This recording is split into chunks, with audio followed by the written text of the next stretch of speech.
Hello everyone, and welcome to our first episode for our new YouTube channel, Let's Talk About Aging. Today we're very pleased to bring Eric Meriwether to us from Northwestern Mutual. He's a financial advisor, and today he's going to be talking with us about planning for retirement, planning for what's to come in our future, making sure that we have the information that we need to make good decisions about our financial future. Also, we want to make sure that we can help our loved ones, friends, coworkers plan for this as well. So we want this to be an educational tool for everyone to be able to use to know, when do I start planning? How do I start the process? So Eric, first of all, thank you for being here with us. Absolutely. Thank you so much for having me. Of course. And thank you for being our first guest. We've got to work out our kinks and everything. So we're really excited that you're our guinea pig. Well, I'm honored. Okay. Well, thank you. Thank you. So let's just kind of dive right into it. Tell me, what do you do as a financial advisor? Absolutely. And that's a great question, because often you hear the term financial advisor and it means different things, different places. So by definition, technically a financial advisor is one who renders advice, guidance, and manages assets for compensation. Financial advisor has the fiduciary or legal duty to provide advice and govern and manage those assets as if they were his or her own. Okay. So that's technically what a financial advisor is. Gotcha. So because of who we are, we're very curious to know, why are you interested in retirement and planning for retirement? Why is that something that you wanted to become an expert on? Yeah, absolutely. And I'm real big on just research. I love information and learning. And I just started hearing a lot about people not being able to retire. So I wanted to dig a little deeper in that. You hear about how the economy is going through various highs and lows. We hear about how Social Security is being depleted. The funds are going down. Each decade, individuals are receiving less and less. Mm-hmm. We see and hear about companies doing away with pensions or reducing the pensions. And so for me, and many other people just in my generation, who wants to work until we're 70, plus, right, out of obligation? Right. So for me, I did not want that to be the case for myself and my family. And then I wanted to be able to help those around me in the community to be able to realize that financial independence, i.e. retirement. Mm-hmm. Well, good. And we need more people like you that have realized that this is a real issue. Yeah. I don't think a lot of people realize it's an issue until they're headfirst into it. In our line of work, with assisted living and memory care, we talk to families all the time that an event has occurred, and now they don't really know what to do. They know that their loved one needs the help, they need the care, but they might not know anything about mom or dad's finances or their assets or any of it. They also might find out that there wasn't as much there as they thought there was, but yet they still need the help. Right. And so we see a lot of people who are in that crisis mode because it's already too late now. Right. We've had the event. So let's try to avoid that, right? Absolutely. Let's try to help everyone out there to know your affairs, know your family's affairs too. Indeed. Well, let's kind of start at the beginning then. Okay. So how do you help someone that, say for example me, I want to know, how do I plan for my retirement? How do you take someone like me and take me through the process? Yeah, so I think a lot of people around our age range, especially if you're younger, a lot of people I sit with, they've never thought about, okay, what age do I want to retire? Right. So that's really the starting point. At what point do you want to become financially independent? Meaning, at this age and stage, if I want to no longer work, I have that ability to do that and know that I won't run out of money.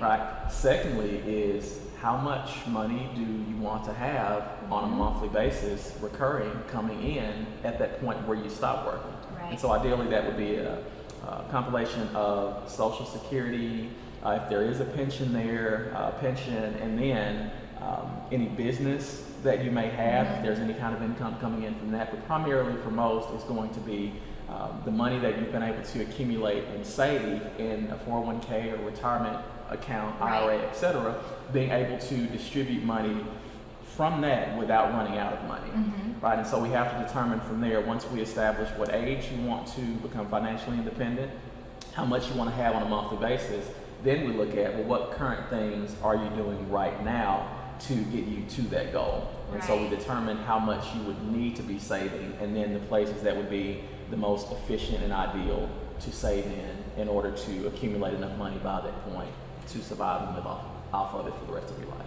Right. And I don't think that many people our age realize that just because you turn 65, you don't magically retire. You have to plan for these things. And so now let's kind of shift gears into, say you have someone that's approaching the age of retirement or they're already there. What concerns are you seeing from those customers? Oh goodness, I'd say a huge concern is running out of money, right? Running out of money, am I going to have enough? Have I saved enough? Right. A big one, which you spoke on a little earlier, is the cost of health care. Right? And we've seen the cost just increase year over year as it relates to health care. And then also just what if I get to the point where I no longer have the capacity to take care of myself? Right? What happens then? Right? So these are real concerns generally that I see my older clients realize. And then with the market volatility, if I've got money here, knowing that if something happens with the economy, I lose it, what do I do with this money here? How can I preserve those assets? So those are the primary concerns that I see from those approaching and or in retirement. Well, and so what can they do? What can they do to be better prepared for the possibility of them needing care? It might be home care or assisted living or long-term care. I know that's not something that we like to think about, but how could they better prepare for that?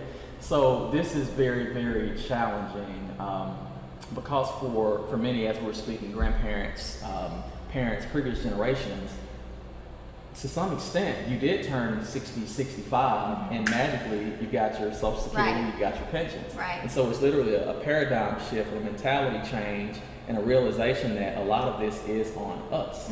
And so, we've all heard the term, if you fail to plan, you plan to fail.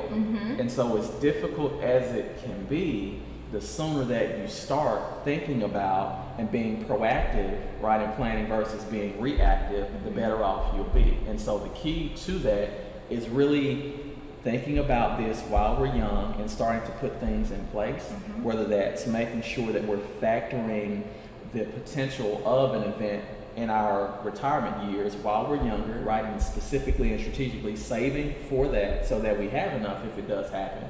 And then also being able to provide insurance, right, if there's a need, right? So we can safeguard ourselves with implementing insurance policies such as long-term care, right, if there is a need in the future. So I'm sure a lot of our viewers actually have never heard of long-term care insurance, or if they did, they might have thought, oh yeah, I have that, which many people don't realize they don't have that. It is a blessing to many of our residents and that we see.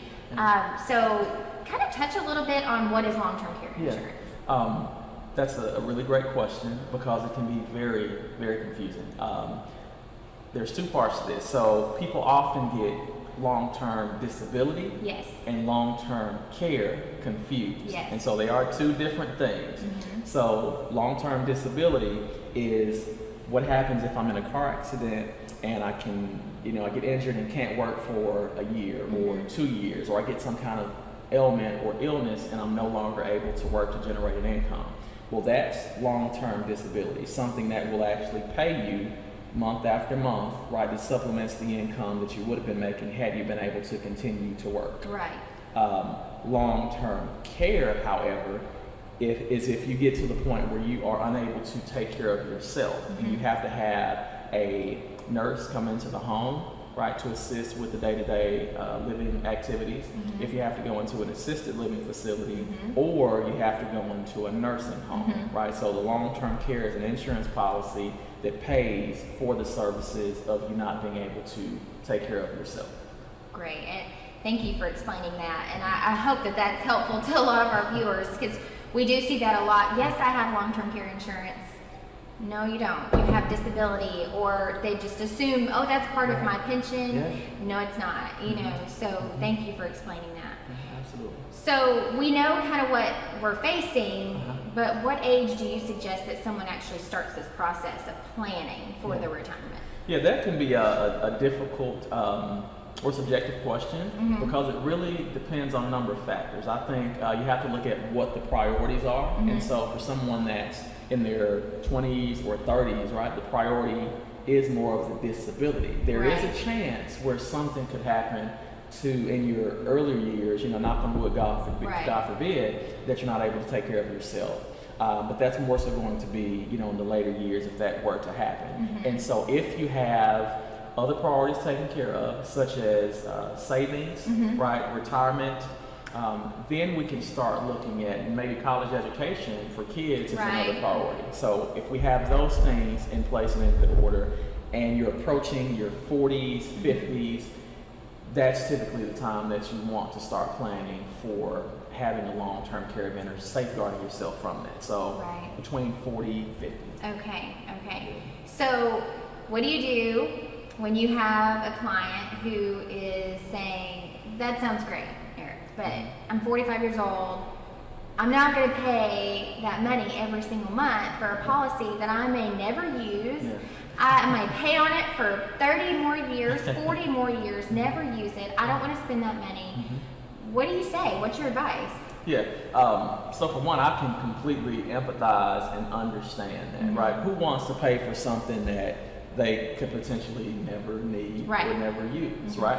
But the reality is, and what we have to look at is, if we do nothing, right? If we don't have that safeguard in place and something does happen, the financial impact could be detrimental.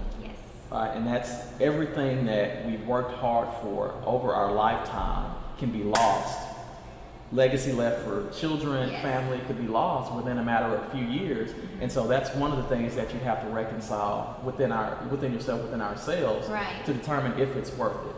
Another thing that's very, very key and important is when you apply for any type of insurance policy, they ask about your family history, right? The specific reasons they're asking about family history is because if my grandmother or my mother had gone through a situation to where they were unable to care for themselves because of a hereditary issue, then there's a higher likelihood for me than someone else who didn't.